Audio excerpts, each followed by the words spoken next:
يا مساء الفل والياسمين على عيونكم يا احلى متابعين. اللهم صل وسلم على سيدنا محمد وعلى اله وصحبه اجمعين. تعالوا بقى النهارده يا بنات نعمل كده كفته الحاتي بطريقه سهله وبسيطه وبمكون عند العطار. هتضاعف الكميه وتبقى عندك كميه حلوه زي ما انتم شايفين كده. عملت تيست ليها، بصوا شكلها عامل ازاي، ما شاء الله يفتح النفس ومش مكبوسه ولا اي حاجه، وبجد ريحتها وطعمها تحفه. تعالوا كده نسمي الله ونصلي على الرسول. اللهم صل وسلم على سيدنا محمد وعلى اله وصحبه اجمعين.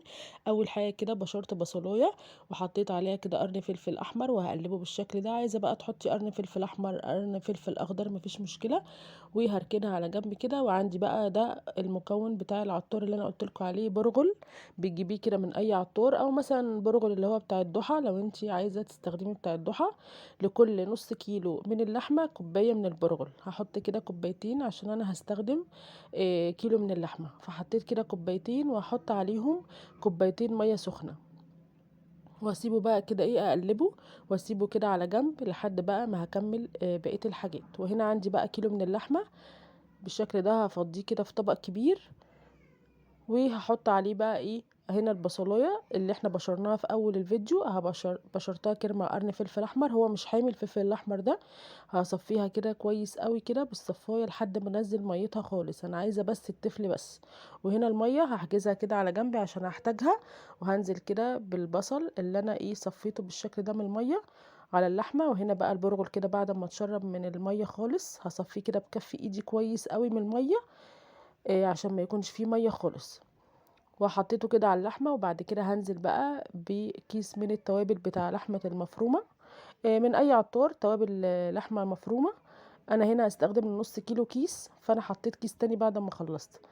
واحط بقى فلفل اسمر معلقه صغيره ومعلقه من الكزبره ومعلقه من الكربوناتو عشان تبقى هشه كده وحلوه وما تكشش. واحط كمان ملح كده بسيط، واحط كمان شطه معلقه، يعني نص معلقه صغيره كده شطه. وهقلب بقى كده المكونات، هدعكها كلها كده مع بعض بحيث المكونات كده تتداخل مع بعضها. وبعد كده اخر حاجه هضيف كده حبه من الدهنه كده المبشوره عشان تحلي كده الكفته وتبقى حلوه زي بتاعت بره بالظبط.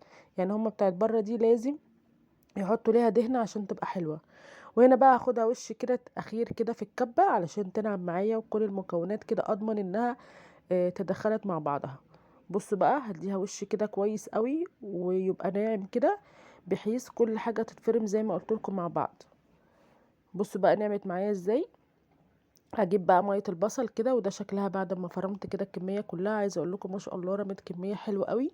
وعايزه اقول لكم البرغل والله ما باين خالص. عايزه اقول لكم تحفه بجد، طعمها زي بتاعت بره. وان انتوا يعني يا جماعه فاكرين ان بتاعت بره دي بيحطوا لكم لحمه صافي؟ استحاله طبعا يحطوا لكم لحمه صافي، فهم بيحطوا البرغل ده. فجبت بقى عصيان الشيش طاووق كده وبليتها من ميه البصل.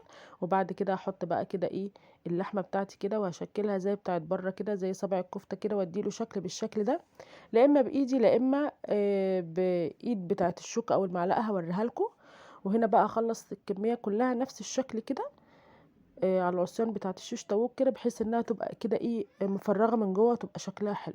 وهنا بقى الكميه بتاعتي بعد ما خلصتها سبت لكم كده كام طبق كده علشان اوريها لكم كده. بصوا بظهر الشوكه او المعلقه كده باليد بتاعتها هعمل كده خطوط علشان يعني تعمل الشكل بتاع بره ده اللي هو اكنها بتبقى على سيخ كده، وتدي التضليعه بتاعت اللي احنا بنشتريها من بره بمنتهى السهوله. ما خدتش معانا وقت. وعايزه اقول لكم طعمها اقسم بالله كان حلو جدا، والبرغل مش باين فيها ولا اي حاجه، وكانت تحفه بجد. فجربوها، بتنفع جدا الازمات. وعايزه اقول لكم هنا بقى هنشد عليها الاسترتش وحطيها كده في الفريزر، تنفعك لاي ضيف جالك على غفله. اعملي كده شويه مكرونه جنبها، بجد حلوة جدا وبتسعف. اتمنى بقى يكون الفيديو عجبكم، ما تنسونيش بقى في اللايك والشير، واستنوني في فيديو جديد. والسلام عليكم ورحمة الله وبركاته.